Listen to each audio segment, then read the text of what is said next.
Hello everyone and welcome. Sit back, relax, make a cup of tea or whatever you like to drink and get ready for new stories from Yellow Cat. Send your own favorite stories in the comments below and maybe they'll be in our new video. So subscribe to the channel if you're not subscribed yet. Let's get started. Has anyone ever furiously quit their job? Why? Did this have any unintended consequences? Part 3.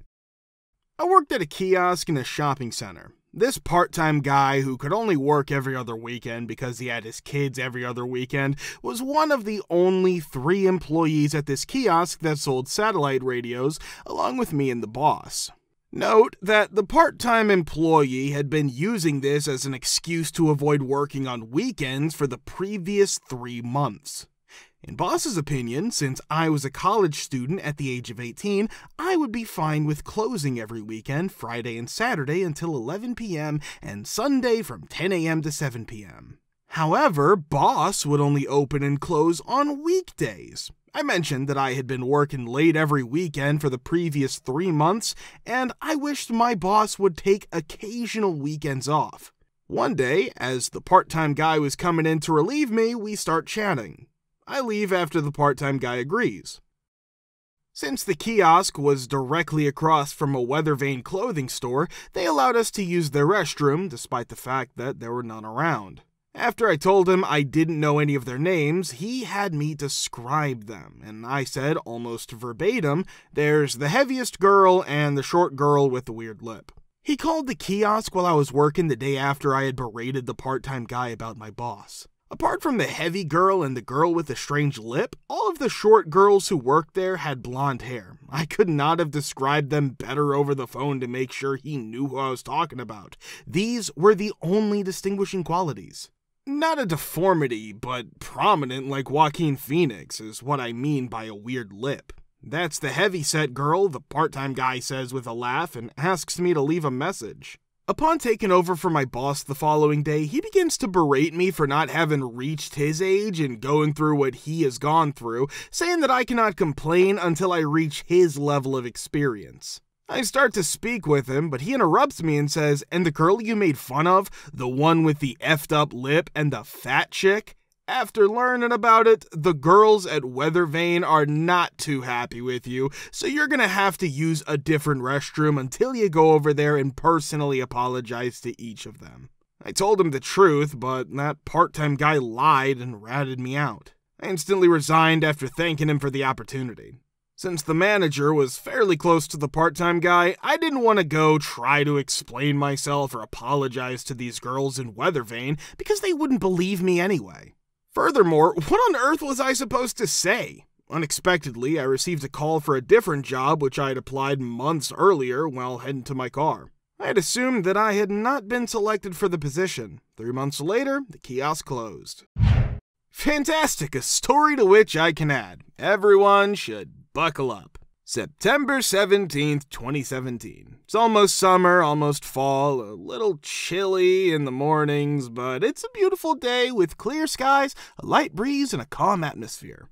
There are 3 work shifts at Aldi's, between midday and close, as well from open to midday. I used to work from open until midday, or 6 to 2, but on this particular day, I was working from 5 to 1. I had to use money from my prior paychecks to purchase Ubers because I don't drive and my parents didn't want to get up at 4 in the morning to drive me to work. I spent over $1,000 in 3 months and it was only a 5-minute drive from my house. I had to get up extra early because there was no assurance that I would catch an Uber at 4:30 and arrive by 5. To be early, I would always take an Uber at 3 in the morning. The managers now arrived at 4 a.m. to stock the produce, and we arrived at 5 a.m. to handle the remaining aisles, freezer, and refrigerator. I would then either keep stocking or work as a cashier when we opened at 8 a.m. I would always hope for cashier because I have a very, very bad back. Furthermore, I'm only 20. I was thinking about the pain I've experienced and the pain I will experience today when I got out of the Uber this morning, and something broke. I've had enough of these mother effing back pains. Enough is enough. I therefore made the decision that my walk home will be my only source of pain. I said, "F Aldi's, I quit, man," to a homeless man I saw in front of the abandoned store next to Aldi's as soon as I started to walk. Had a nice little conversation, removed my Aldi shirt with my pin and threw it outside and texted my manager to let them know I was quitting because I could no longer bear the pain. Small aside, everyone spoke poorly of this manager who is a micromanaging piece of ass, except for me. I had previously worked at Kmart where they gave me as many breaks as I needed because I busted my A. I respect my bosses, so all I asked for was a few little breaks during the day to take my kratom. They were aware of my excruciating pain and that I put in more effort than anyone else. They knew that I had to arrive. I was selected to go to the Kmart in Annapolis, Maryland, where I was given the opportunity to accept the job offer, and I was soon to be the first to be transferred to another location. I was given as many breaks as I required by all three Kmarts because I was dependable, honest, and didn't misuse my time off. If you ever see this, Mr. Mike, you're very fortunate that I haven't pursued you for discriminating against a disabled person. In addition, you showed my mother private confidential work messages when she arrived. That could have been anyone asking for my personal S. F you, Mike. The thrift store where I worked was going out of business, and we were pricing housewares. Being one of the youngest and most physically fit employees in the production, I had a very heavy workload one day that included cleaning a lot of good but dirty products as well as unloading the donations truck. Laughing and making remarks about me that would have been considered racist if I wasn't white, the elderly women who priced furniture and shoes chose to watch me unload instead of assisting me with the truck or the backup in my department. The manager pulled me into the office after I flipped out. She listened to my legitimate worries, but I also needed to get over my anger. The newly promoted assistant manager then enters. Despite never even having completed high school, she liked to throw her weight around and had recently been promoted from head cashier. She just walked in to watch and listen for entertainment value. She had nothing to do with what was happening, wasn't there, and hadn't seen the incident. That's how she was. She had to be involved in all the drama. Well, I'm the assistant manager, and as the assistant manager, I could write you up, she said, trying to break the ice. It was my third attempt at being confused. What? I said to her incredulously before glancing straight at the manager. What does whether or not you could write me up have to do with anything? She only needed to assert her authority and provide justification for her presence in the room. No one was going to get written up. I slammed my pricing gun on the manager's desk and yelled, "There!" And that's why I resigned. This store will soon be a smear on the pavement because you can't retain good employees here and are stuck with idiots like her. I work at another job. I don't need this S. I gave up. I went full-time at my night job, and that store was out of business 6 months later. They deserved it. I'd love to hear some scary HOA stories, part 3. Not mine, but my friends. It was because of this that I was never able to live in a place that had a homeowners association. My guess is that it was a condominium association, but I believe that they're quite comparable to one another. It's my expectation that Reddit will graciously correct me if I'm incorrect. A single-family home that had been around for a long time was transformed into 3 condominiums. Number 1, 51% of the area. Number 2, 28% of the area. Number 3, 21% of the area. Votes are distributed according to percentage of floor space on each floor. Condo number 1 received 51 votes out of a total of 100, etc. There was a simple majority for every decision that was made. I'm going to assume that all of you are aware where this is going. In number 2, my friend lived. It was a pleasant location, sizable, the house had been enormous, and unfortunately exhibiting some of the maintenance issues that are typical of older homes. Naturally, if there's a leak in the roof of number 1, they'll vote on whether or not to fix it. Indeed, they each contribute a certain percentage and pay for it to be completed. In the event that a window's broken in the 3rd scenario, they vote but fail and nothing's done. He engaged in this conflict for approximately 2 years. It's number 1 versus number 2 and 3. They were required to pay their 28% of the total cost if they wanted something. Even if they wanted something, it would be a struggle. He made a sale. He was sorry for the person who had purchased it. I made a solemn vow that I would never live in a household like this. At this time, we have a house, a civic association, but the dues are voluntary, we have no teeth, and we have an excellent district government.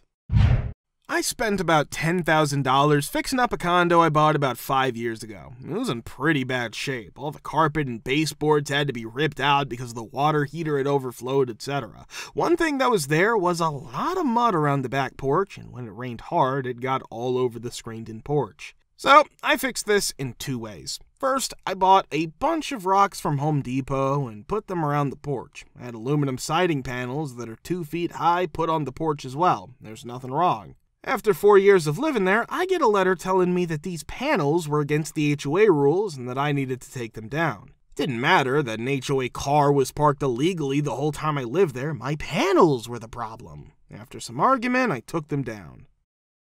I got another letter 2 months after taking them down telling me that my panels are still in violation in some way.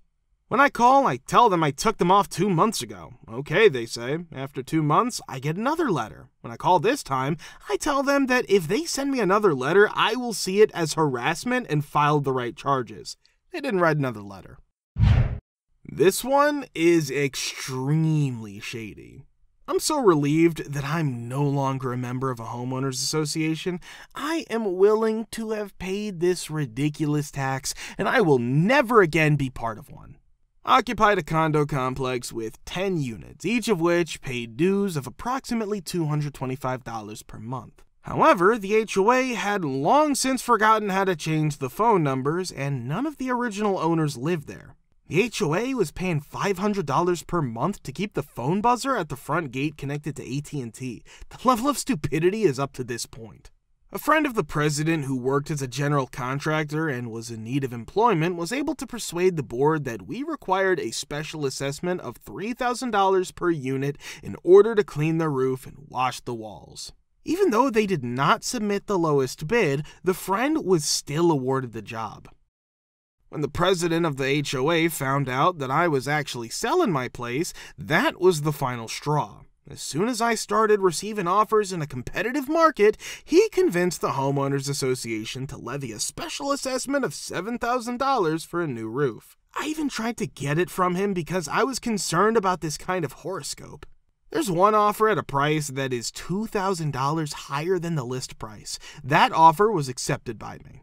The $7,000 was obtained from the closing. The purchasers were revealed to be a friend of the president of the HOA. The cancellation of the special assessment occurred 5 days after the sale was finalized, and the new owner was given a refund of $7,000.